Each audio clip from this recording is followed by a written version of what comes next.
Hi everybody, welcome back to the channel. Again, the main event here. Today again, because this is my second time recording this video because for some reason my mic was not inputting, but you guys don't care about that. Today we're going to be talking about the $2,000 VR tour that was won by Miraidon Sneasler. The layout here is going to be, we're going to go over the team itself, why I think it works. We're going to go over the usage stats of the restricted and non-restricted Pokemon for day 1 and day 2. And we're going to come back over here and take a look at the top teams. So question of the day, which Reg H Pokemon do you think will win a tournament next? Because like I said, Sneasler won this one. So the Sneasler here set, you guys remember from a previous video, let's actually move our buddy Dingo over here. The Sneasler, we mentioned that its best partner was Miraidon, and I think this kind of confirms that to be true. Electric Seed and Burden is just very strong. This player, Frederick, went with the Gunk Shot over the Dire Claw. Because we mentioned, remember we mentioned that Dire Claw is weaker in terrain because you can't put things to sleep. So instead of doing that, what Frederick went with was Gunk Shot. So now Sneasler basically has Close Combat and Gunk Shot, two 120 base power moves. I'm pretty sure Gunk Shot is 120, right? Yes, it is 120. So it has two 120 base power moves, both boosted by Terra Stella, right? So it's moving a lot of damage into anything that it hits that it's not like a resisted or immune hit. It also has Fake Out, has coaching, right? So I think this set really works with the Unburden for a couple of reasons. So for one, the mirror match, right? The mirror match you have against opposing Miraidon teams. Usually you don't have a way to fake them out and also threaten big damage into both targets on lead, right? So those teams usually have Frederaff, Whimsicott, Miraidon, and Whimsicott in the lead, Frederaff in the back, maybe Iron Hands in the back as well, etc.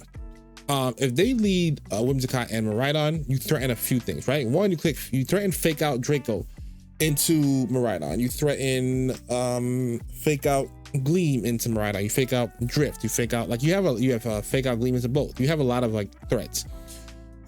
So in order for them to keep up with your Sneasler, which is already at +2 speed or double speed because of the Electric Seed, they have to click Tailwind. It means they don't really have the option to switch Frederaff in. If they switch Frederaff in for the Whimsicott, for example, right?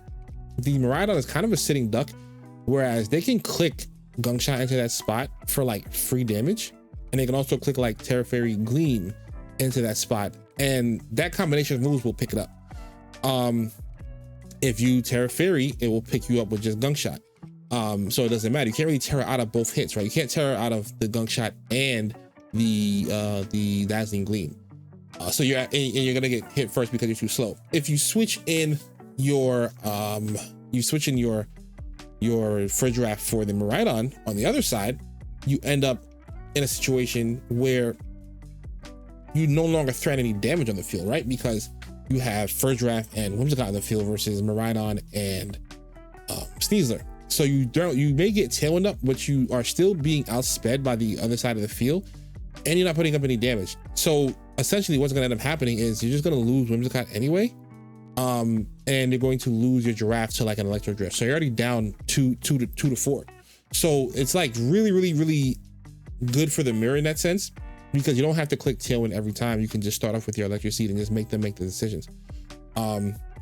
Coaching is really good for the entire team, I'd say, because even though there's not a lot of physical attackers here, everything here can use a defense boost, right? Like Iron Hands, for example, obviously gets the attack boost. It gets it in terrain and it gets it from coaching. Drain Punch over Low Kick because you already have enough damage with the +1 with coaching. So getting your health back and sustainability is probably more important. This is what I'm assuming this player thought. Heavy Slam, Wild Charge, Fake Out for damage and control. The Assault Vest obviously makes it really tanky. Terra Water over like other terrors like Bug or Grass. I think Water is just one of the better neutral type terrors right now. It's really good into Calyrex Ice, for example.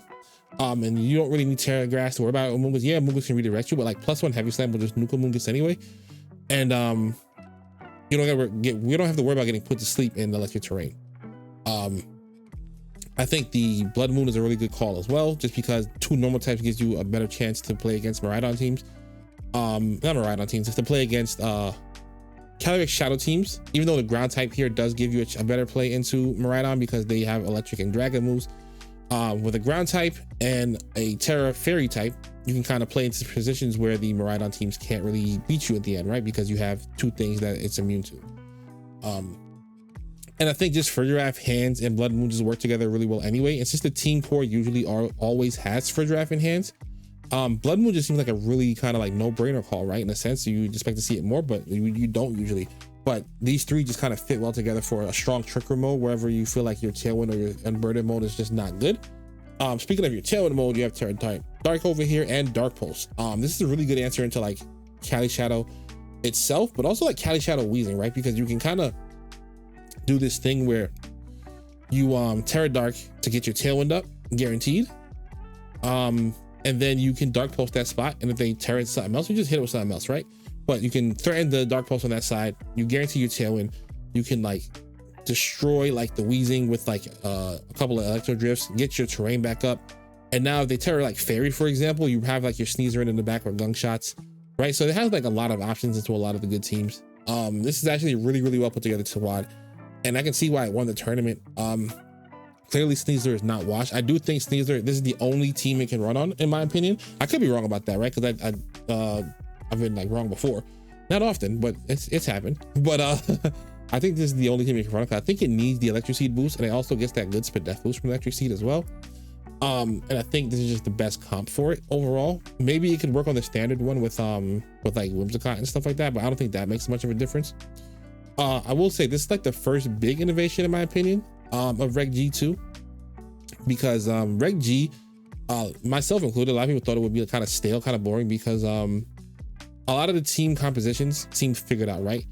Everything seemed like it found its best team, it found its best comp, so it's like it's not really going to be a lot of room for change. And even with this, it's still kind of the same composition, but it has been innovated on with the Sneasler and the Blood Moon. So I do think that's a really good innovation, and it gives a bit of a curveball to the meta, because this team is going to see more play than just this tournament. It's not like a one-off thing, in my opinion. So now you have more than one Miraidon team to worry about. Yeah, the composition is mostly the same, but Sneasler and Blood Moon add dynamics that the other team does not have. And then you might find yourself in a situation where if you're fighting this, prepping for this version of the team, maybe the other one takes back off, right? So Miraidon overall becomes a stronger restricted because now it has more than one composition that you have to worry about. Last thing I want to go over the team too is just quickly, Fridgeraff being Rocky Helmet Terrify is really cool. Because you just probably 252 bold, you take Surging Strikes, you do a lot of damage back. Psychic Noise will pick up the rest. Psychic Noise is a good tech call because you stop Amoogus's partners from getting healed. You stop opposing Iron Hands from clicking like Drain Punch, stuff like that, right? So you stop healing of any kind. You can kind of stop like lefties healing on like what's it called, Tropicos. Foul Play Terrifier is good into Cali Ice, stuff like that. Helping Hand, obviously always a good tech move. So yeah, I think this is a really good team, really cool team. Shout out to Frederick for sure. Next thing I want to go at is the usage stats. Then we'll go back up to the teams. So the usage here is interesting. Oh, let's get our buddy back over here for you guys. Oh, real time. I'm not a pro YouTuber. I'm just a guy. So yeah. Next we're going to the restricted usage. Interesting thing is that the top three restricteds were Zama, Cali, Shadow, and Miraidon. Very unsurprising. All deadlocked at 18% with 42 people bringing each of these Pokemon to the tournament. I expect to see more of this in tournaments going forward for sure, because these are kind of the three restricteds that are the most consistent and the ones that are separating themselves from the pack a bit. Cali Shadow at 14%. It's still pretty good. It's at 33 people brought it to the tournament. But right now it just hasn't been performing well. But when we go over like the teams and look at the top 8 and stuff, you'll see that it just hasn't been performing well for whatever reason.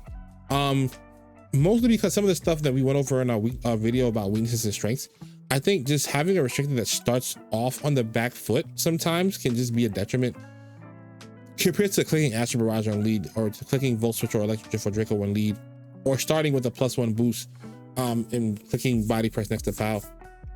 Obviously the mine is still good. It converted really well, right? Up to 15%. So it's still good, but it's right now it seems to be clearly behind the other three. Zom with a really big conversion up to 25%, Miraidon down 1%, so kind of roughly even, and Cali Shadow up 1%, so again roughly even 10 to 9, right? Kind of the same thing there. After that, there's the drop off start to get really big. Tropicos under 10%. Not surprising because it does have a lot of drawbacks to using it. And its team compositions are kind of limited, where it's like either balance or like Protect the King. And sometimes those Protect the King comps leave you with Pokemon on the field that are just not as strong. So like if this thing does go down, you kind of just lose automatically. And a lot of those comps, and the balance comps are still good, but people tend to like at the top level, I think players have a lot of practice into that stuff. So and if you run into someone else running balance with balance and they're better than you, you kind of just lose like automatically. So that's something to be worried about. And then the other restrictors, like people just not really trusting the restrictors outside of the top 4. People are just not trusting the other restrictors right now. So even Kyogre is at 7%, 5 for Miraidon, 4 for Groudon, 3 for Zacian, and only like 2 Lunalas in the whole thing, right? So like out of all the restricteds, everything else is seeing basically no usage. And even like Lunala, who's cracked the top 10, only 2 people brought it to a over 200 person tournament for $2,000. Like it's kind of insane. The Urshifu hate was what's the word? Fake. Because half the field brought an Urshifu to the tournament, and this is just Rapid Strike, right? Because over here, Single Strike has its own category. If you see the highlight going up and down, right over here, guys, 11% still for him, and this one had 50. So in total, 60% Urshifu usage. Like, so I don't want to hear that y'all didn't hate this guy, y'all love him. If you don't like him, leave him home, because clearly he's doing something right. And 42% conversion, like 42% in day 2 is still really good, right? Even though it's 49, which means it could underperform technically. But my theory with this always is when a Pokemon is at like 50% usage or like higher, something like that, some of the field has to eliminate themselves, right? They have to play themselves, so one of those has to lose. So it's gonna affect the conversion a little bit. Even like for Rillaboom, 38% was down to 35, but 42% for Urshifu still led day 2, tied with Fluttermane, who was at 36 on day 1 and 42 for the second day. The queen is back. Shout out to her. Incineroar underperformed a little bit. Reasons could be like, for one, its matchup into Zom is a bit shaky. Its matchup into Calyrex is really good, but obviously you can see Calyrex is not really around. Its matchup into Terapagos is pretty good, but you see Terapagos is not really around. Its matchup into Miraidon is pretty poor, I would say. Because Intimidate doesn't really bother this team at all very much. Its matchup into Cali Shadow is obviously very good. But again, with Zom and Miraidon being like the top 2, Incineroar might see some struggles. Purely because his matchup into those 2 restrictions is not great. Even like the Terraghost Wisp, which is like the best way to deal with like Zamazenta. Usually you're paired with like other attackers, like Chien-Pao, for example, right? So Chien-Pao with like Throat Chop. Sometimes they drop Take a Sword because there's body pressure on the Zom. So Throat Chop still does a chunk of damage. Also, the Entei on those teams can't be intimidated, and if you are Terraghost, you no longer resist like those big sticker fights, those big flare blitz. So like it can still have some issues with that team. Amoonguss at 29% is surprising on its own, like just being so high in my opinion. I do believe in Amoonguss, but like you think of the Miraidon heavy meta, people would not, but they do for the redirection. Redirection and healing is still very strong, even if you can't sport stuff. And then not only that, but like 40% day 2 was like 3rd place overall for day 2. So it really did well. I want to see what teams it's on, because usually it's on the Cali Ice teams, right? So I need to go look and see what teams it's on. Actually, I know because I recorded this video already. So I can tell you here it's on like some of the Zama teams, but we'll go take a look at that in a second. Raging Bolt, Mr. Consistent, 26, 27 both days basically. Ogerpon, Fire being the most used Ogerpon, probably on the Miraidon comps at 27%. Didn't convert that great, but still converted decently. Chi-Yu converted up from 24 to 27, which is really good for Chi-Yu. Chi-Yu is on the Zamazenta comps as well. So you notice like Monster on the Zama comps did really well, right? So Amoonguss on the Zama comps did really well. Raging Bolts on some of them did really well. Chi-Yu, Flutter, and Chien-Pao are very common on Zom teams, like as a trio. So those all did very well, right? You can see because Zom did really well up here, converted up really high, was 25% of the day. So Pao did good, Flutter did good, and Chi-Yu did good, and Flutter did good. Furdraft did good because it's on the Miraidon teams. Hands did extremely well, converting up 6%. And you guys can kind of get the drift here. So let's go ahead and scroll up and take a look at the actual team compositions. There's a couple cool things I want to point out too that I really thought was cool. I want to look at the top. Actually, before we look at that, look at the top 8 and look at the restricted. So in the top 8, we had 2 Miraidons, we had 3 Zoms, and we had a Kyogre and we had a Calyrex Shadow. So no Terapagos, no Cali Ice. Even Groudon placed higher than Cali Ice. Cali Ice's first appearance was 13th place at 7-2 from Audrey David. This is kind of, I think it's an NAIC looking team. It looks like the NAIC team for the most part. It's kind of like the comp. Shout out to my boy Aaron Trailer for getting top 11.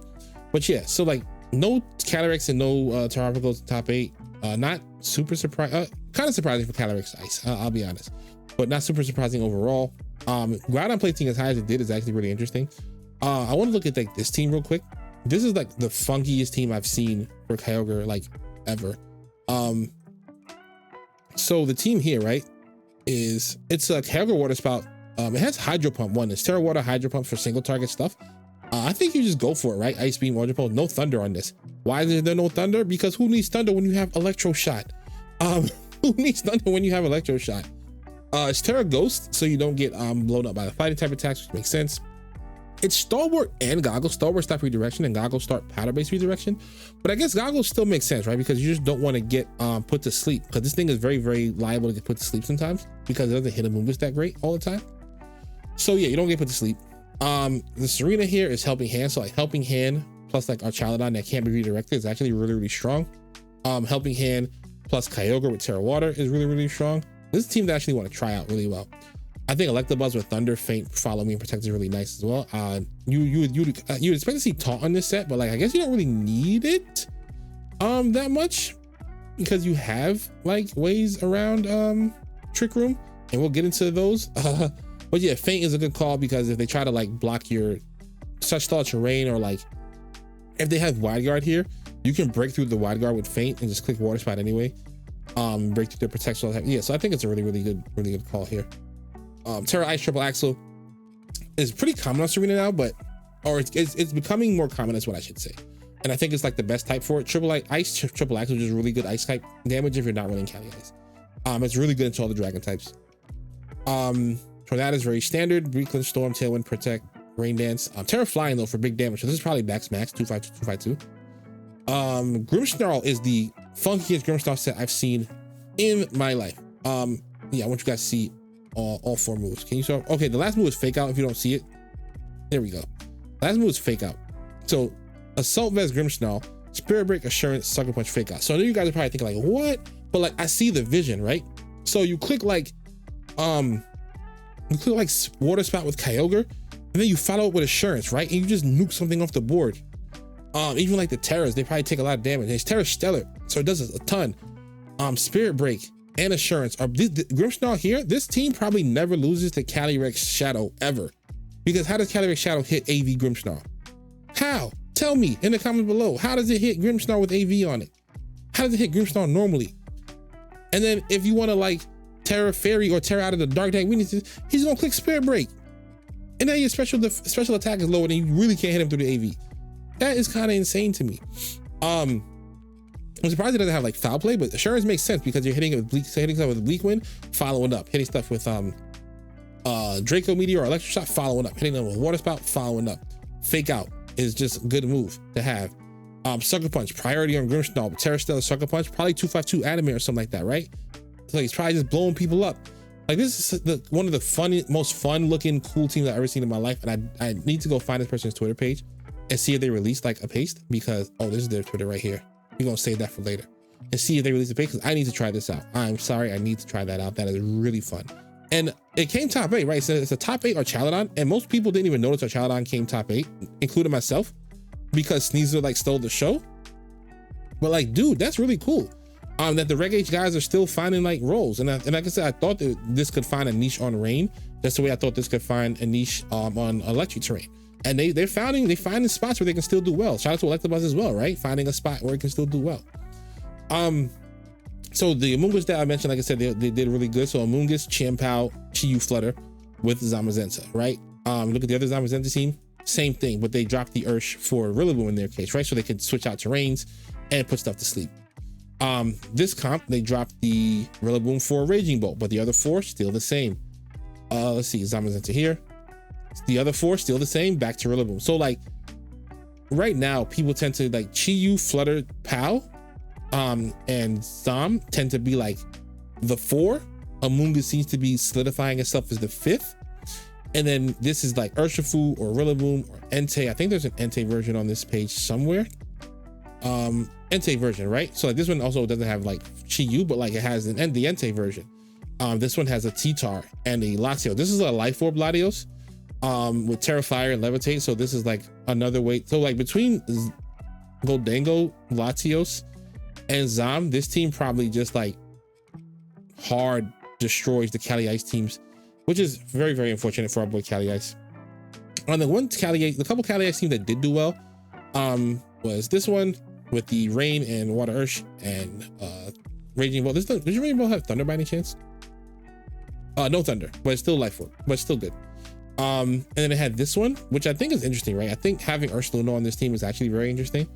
I would think I'd prefer to go with Blood Moon, but like, ooh, Yawn is cool.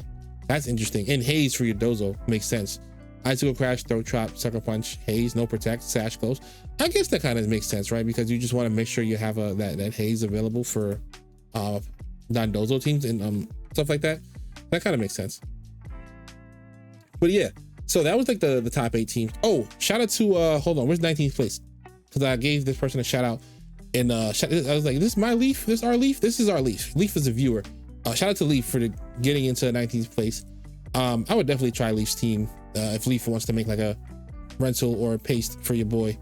But yeah, Terra Dragon, Body Press, the standard represents the traditional Lando.